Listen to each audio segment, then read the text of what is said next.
we tend to, even the idea of compromise in a political sense is the wrong approach with something like COVID. We should have been much more aggressive earlier on so that our total level of compromise with respect to civil liberties could have been much less. In other words, if early on we had engaged in a really intense 6-week lockdown and we had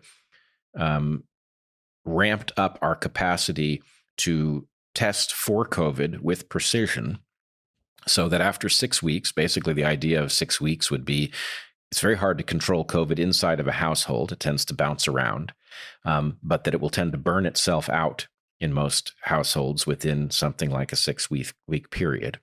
That if we had engaged in that and then used track and trace to find and control outbreaks following such an intense lockdown, we might not have had to deal with a full year of the half-assed measure. And the sense that I have is that we're getting, maybe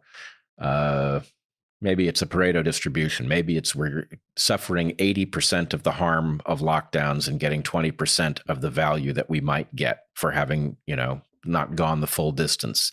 And unfortunately, I think the prerequisite to our behaving rationally is having our experts completely liberated from market forces, from political dynamics, and free to tell us what it is that we need to know, and then getting on the same page and having a proper rubric for evaluating what has worked and what hasn't.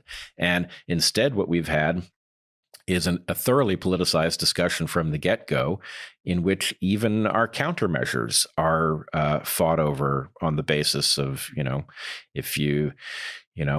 why is it that a Trump voter is much more likely to be a mask skeptic?